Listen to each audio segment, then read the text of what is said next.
Because growing a business keeps you on the go. We've got your bank. Because a steady cash flow is the lifeblood of your bottom line. We've got your bank. Because your workday simply doesn't stop at 5 o'clock. We've got your bank. Dime Community Bank gives you the digital tools you need to simplify your business banking, even deposit checks, anytime from anywhere. And we back our technology with a team that's always there, wherever business takes you. Visit Dime.com to learn more. Well, this is very exciting. Janno, welcome to the studios and celebrating the 120th anniversary of the subways, right? Yeah, 120th. And I just want to mention this to the audience. The first underground train, 9.1 miles through 28 stations, and attracted 100,000 people. Can you imagine? We've come a long way since, and you certainly have been a great leader for the subway system. Don't you think, folks? Yeah, absolutely. And today we're going to talk about the state of affairs of the MTA. We're going to talk about a lot of issues, from getting the riders back to improvements. We might mention that word, congestion pricing. Certainly navigating climate congestion and some of the expansion that's taken place. So this week you had a big announcement, a wonderful announcement that took place, and I see Randy Piers in the audience of the Brooklyn Chamber, and he's happy about the fact that there is a new plan and proposal to connect Brooklyn and Queens. Yeah, we call this the Interborough Express. This is incredibly exciting. The subway system was designed, principally to take people from what was then the suburbs, Brooklyn and Queens, and the Bronx, into Manhattan for jobs, manufacturing jobs, some office jobs. That was what we had 120 years ago. Now, there are as many people who go for jobs between Brooklyn and Queens as who come to Manhattan. And there are 5 million people living in Brooklyn and Queens. It's insane that they have to go through Manhattan in order to get to the other borough, when if they went straight shot, as the crow flies, they could save maybe half an hour in many cases. So we are taking a quasi-abandoned freight line that runs all the way from the Brooklyn waterfront across parts of Brooklyn and up through Queens, neighborhoods that don't have rail service. They don't have subway service. They don't have commuter rail service in many cases.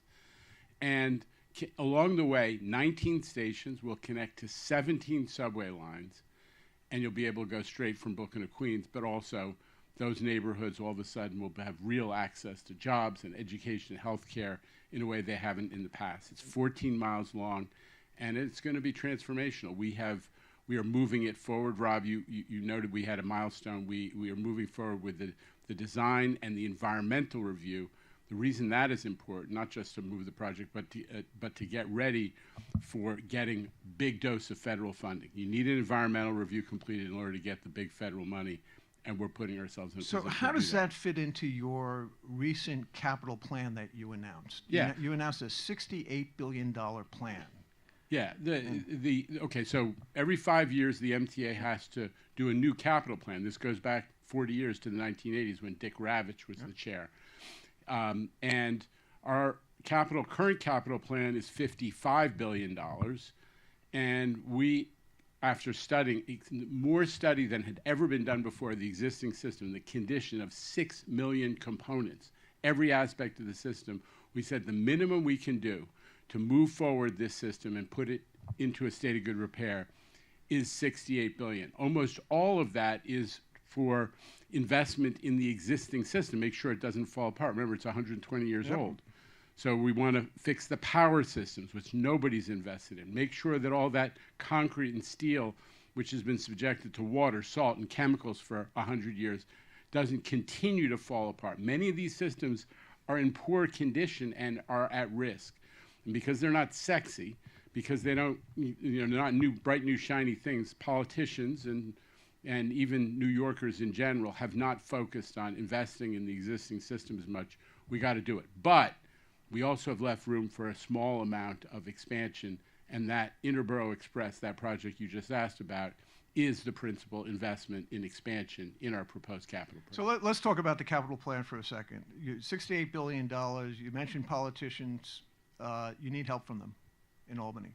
Yes. Because there's a chunk of that is unfunded, but Yes. and you get go ahead. Yeah, roughly half of the $68 billion would require new money. Now that doesn't mean you need $33 billion tomorrow. It means that we need enough new revenue so that we can bond it out to fill that bucket, for lack of a better term.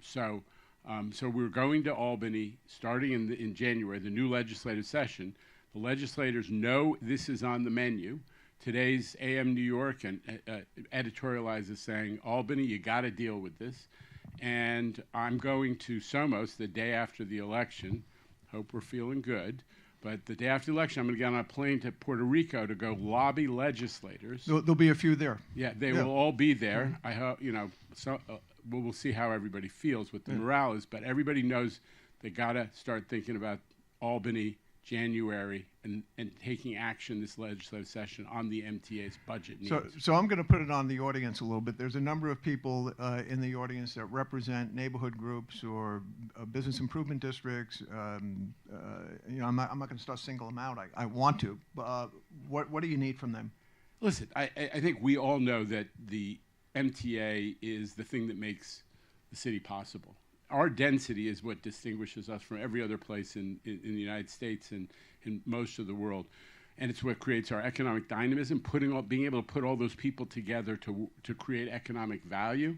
Couldn't happen without a mass transit system, especially the subway and commuter rail system. And if we don't do that, we are placing our economy and our region at risk. Everybody understands this. And we just all need to encourage the political class to take action in recognition. We've had huge support. I would never have expected to get such a positive response on a capital program that basically is let's fix what we have as the principal goal. It's not as sexy as some of the other big project-oriented capital programs of the past, but New Yorkers are smart, they get it, and the political electeds need to hear from everybody. Let's fix what we have. I read a number in preparing for today. 1,100 subway cars will exceed 40-year useful life between 2024 and 2027. Now, I rode over on one of those new fancy A trains today on the way here. That's the R211. We're in the process of receiving all the cars from that order with Kawasaki. But you're exactly right, Rob. We need to buy 1,500 subway and commuter rail cars in this capital program because all the cars that Dick Ravitch and Bob Kiley, these are predecessors of mine from the 80s, all the cars that they bought are now more than 40 years old. And you know what happens? They start to break down super frequently, below 50,000 miles between breakdowns. Those new cars you just rode on, Rob, over 200,000 miles between breakdowns. So we need to buy the new cars so that New Yorkers don't end up spending a lot of time sitting in subway tunnels waiting to be rescued. That is a must-have on this program. And also, Rob, you're in the economic development business, and many people in this room are. This could be a huge investment in upstate New York, where a lot of rail cars were produced. Historically, the center of rail car manufacturing. We need to bring some more manufacturers back to upstate New York to build rail cars for the subway. Right now, where are they being built? A lot of it is the work on those Kawasaki cars. They get finished. There's finishing work being done in Yonkers. We wish it was more, but they're principally built in Lincoln, Nebraska. And a lot of international railcar manufacturers won't even come to the U.S. Long story, we're too customized and so on. There's a lot of things that deter them. We got to bring railcar manufacturing back because we are going to need a lot over the next century. I have to ask. You're going to be down in Somos next week after the election. Congestion pricing, will we see it soon after? We like to break news here at 1010 Wins, and between you and I, can you? Listen, it's no secret. The governor paused it back in June. We're still waiting for her decision on when the unpause will come, if it will come, and what exact form it will take. So that is a work in progress, and I don't have an answer for you because, honest, I don't know it. But I infer from her recent comments that she is thinking about it. It is front of mind for her because she's been asked about it and she's spoken up about it a couple times. That suggests she's dealing. And you have a lawsuit coming up, which would implement congestion pricing. Yeah, we are not defendants in that lawsuit. That is a lawsuit where some electeds and some community organizations sued the governor, saying that she was obligated, because congestion pricing is the law of the state of New York, that she's obligated to implement it, that she cannot stop it as she did. That's a lawsuit that the MTA is not really involved in, but it is going to be resolved, from what I understand, reasonably soon. You're happy about ridership? It's coming back slowly but surely? Yeah, I mean, listen, we got a lot of subway riders in this room, and if you're riding, you see this is not like it was during the pandemic when you get in a car and maybe there was one or two other people. We've got, the old-fashioned crowded subway cars, especially at the peak, and New Yorkers are riding. The interesting thing is, peak hour, office-oriented commuting is down a little bit, but in the evenings, in the nights, in the weekends, when New Yorkers have somewhere they want to go, they're riding transit. So we're seeing 90+% ridership, buses, subways, and commuter rails are even over 100% versus pre-COVID days, apples to apples, in the weekends. So that is a really good sign. Yeah, hybrid work has taken a little bit of a bite out of our commuting population, but it is continuing to grow. 2 days ago, record one-day subway ridership. Last week, record week for the whole week was a record. Long Island Railroad in the month of September, 89% of pre-COVID. I mean, this is an indication transit is rocking, and we just gotta recognize that we have to fund this thing because it is the thing that makes New York operate. And one more point, Rob, is it's one of the very few things that makes New York affordable. People spend less on transportation here than they do in the rest of the country. Everything else is expensive here. Transit is 15% of the cost of owning a car. If you don't have to own 2 cars, you only own 1, you're saving a ton of money. If you have, like most Manhattanites, don't have to own any cars, you're saving a ton of money if you're commuting by transit. And we have to make sure that remains an attractive option. If you pick up the tabloids and some of the papers at times, you would think that the subways are falling apart. Don't take the subway. It's an unsafe place. Headlines scream about public safety. This is something that you have talked about in interviews, and some of the concerns on public safety. I notice more police on the subways. I ride every day, but they don't walk through cars anymore. Yeah. Did we make a mistake by taking the transit police away from the MTA? Yeah, that was what Rob's talking about. Is back in 1994, there was a separate police force previously that was just about the transit police that, in fact, the MTA effectively controlled. It was folded into the NYPD. Listen, the NYPD is great.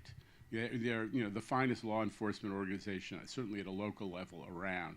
And I have been thrilled by the collaboration that we've had. The guy who ran the Transit Bureau, he retired from NYPD. I just hired him as the chief of security officer of the MTA. He did a great job. Crime overall is down versus pre-COVID. It's down 12% versus pre-COVID. You're right. You would never know it from the tabloids and the TV coverage that follows the tabloids. And, in fairness, sometimes from 1010 wins. But crime is down. But the truth is, we still have we have a problem with some high-profile incidents that understandably scare people, because although we are 2% of the crime in transit versus the overall crime in the city, we get 72% of the coverage. I'm not sure why, but we do. And there is the reality that there have been more people with mental health issues impacting on public space than there used to be. It's not just, routine pickpocket type crime. It's people who are really struggling and have problems, and they're making the public space feel disorderly, unsafe, And, we want them to get help, but we also want our riders to feel comfortable, and we want the place to be welcoming and safe. That is why the MTA has done, in addition to the stuff that's done by the state and the city, we started our own program to go out, identify the most severely mentally ill people with clinicians who are trained in that population's needs. We got a couple of cops with every one of these clinicians, and we're slowly, because it's a arduous job, moving those people into treatment and hopefully into a better trajectory for them. I believe it has had an impact. I believe that you see fewer of the severely mentally ill on the subway than you did 6 months or a year ago. But it's one thing that the MTA has made a priority. We want everybody to feel like this is, a safe place and an orderly place. I'm going to shift gears a little bit. Yeah. I'm looking out in the audience. I see a number of people that are developing something called the Metro Hutch Center in East Bronx. Doing a phenomenal job adding Raise your hotels and hand. Who are universities, and there they are, Megan got it right. The Simonites. Right, Simonites. Yeah. Is that what you call them? Yes. Simone. I'm going to use that. That's great. I got to be careful. They're on my board there. But there was a great announcement for Metro North stations. Yeah. People were talking about it opening up in a year or two, and then what happened? So listen, this is a great project. Amtrak has a line that runs through the East Bronx called the Hellgate line. It's what you ride on if you go to New Haven from Penn Station on Amtrak.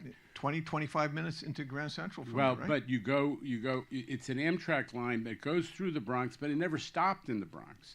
So we said to Amtrak, let us turn your 2-track railroad into a 4-track railroad, and we can run Metro North trains on that. So people in Co-op City and Parkchester and Morris Park and Hunts Point can cut their commutes in half. And for some of those people, for the first time, they'll be able to go north and get jobs in Westchester and Connecticut as well.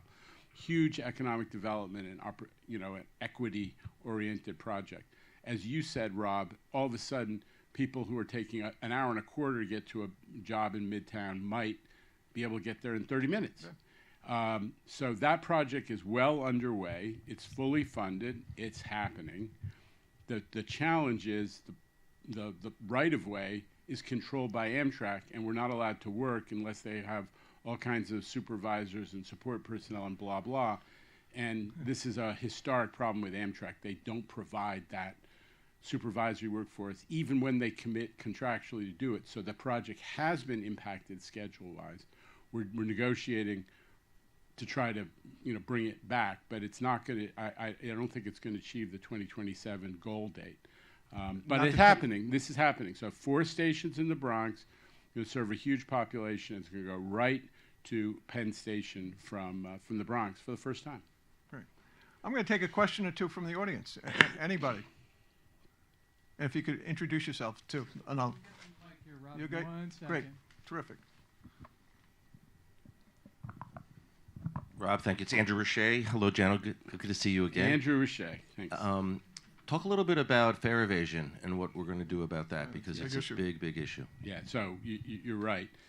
Fare evasion went up significantly since the pandemic. Look, we all remember the pandemic. A lot of the rules of public behavior kind of broke down. There was nobody watching. People started cutting corners. A lot of things broke down.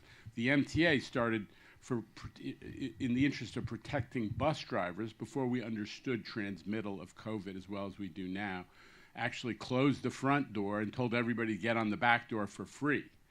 Got people into bad habits. Hard to put that toothpaste back in the tube. Fare evasion went up. It's become a $700 million a year problem. And it, even more than the money, it demoralizes New Yorkers when they see that we're not all playing by the same rules. Sharing public space is the thing that makes New York dynamic. It's what is special about New York. We're all in this together, and we have this, because of density, we're in the public space together. Everybody's got to respect each other. Fare evasion is a complete violation of that code. It seems like a small thing, but it breaks down that sense of community and fairness in the public space, and it accelerates. It snowballs. You see somebody get on for free in front of you, all of a sudden people who wouldn't break the rules in the rest of their life are taking 5 kids on the bus, and they ain't paying. So we have to push back. We have to win back hearts and minds.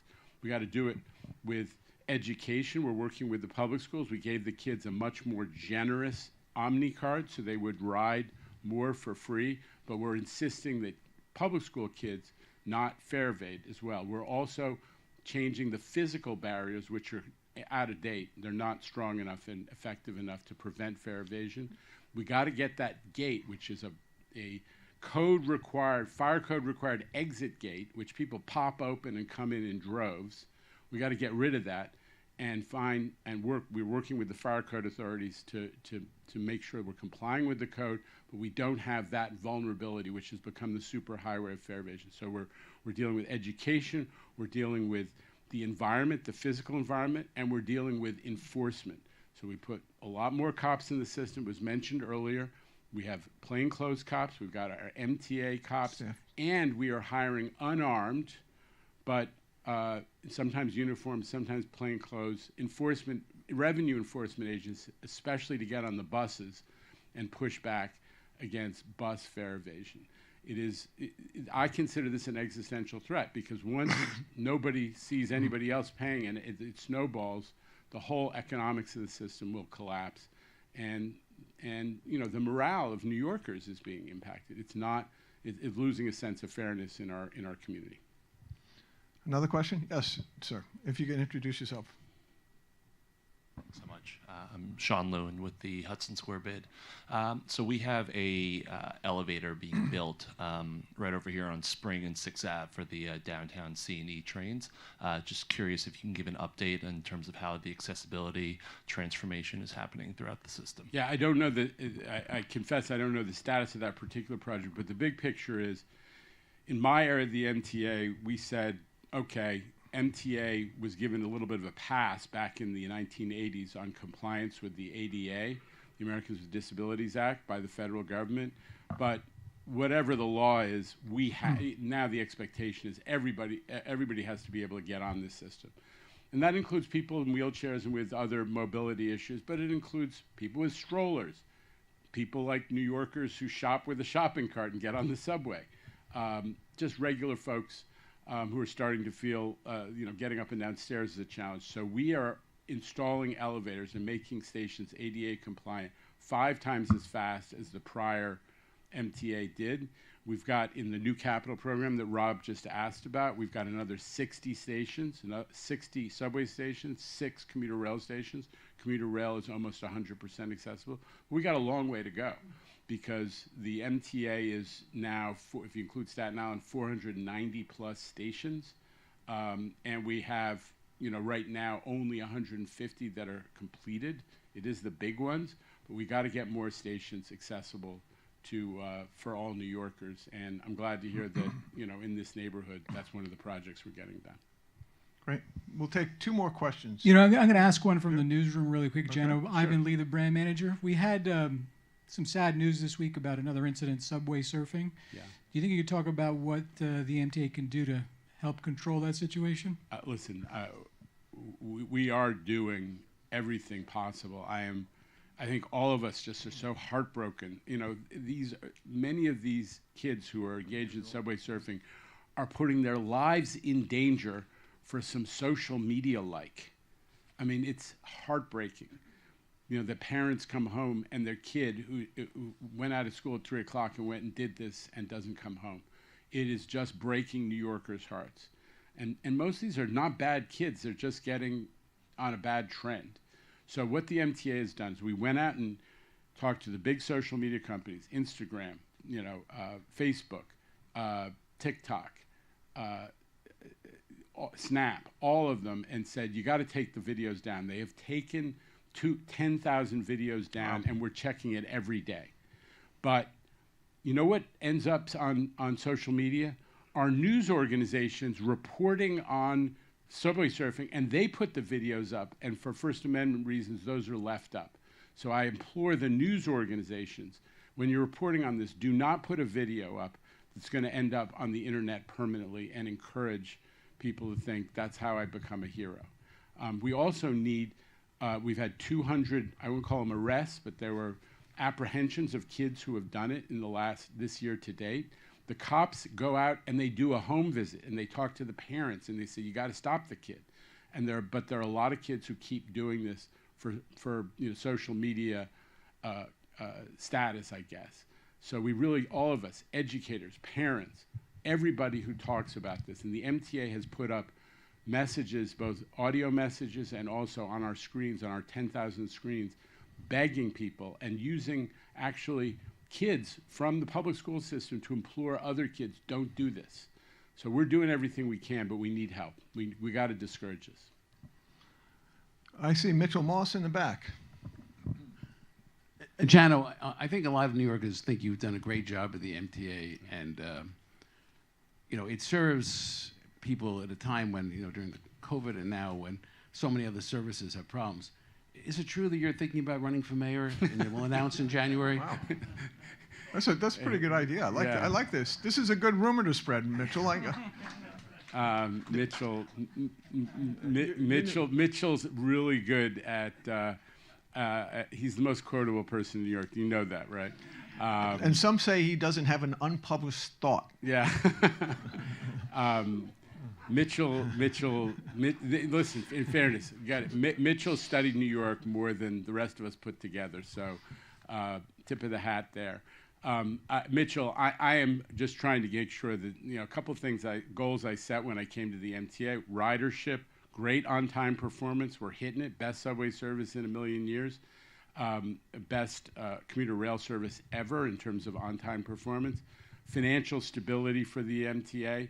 We got that with the operating budget success back in '23. Governor and legislature, thank you.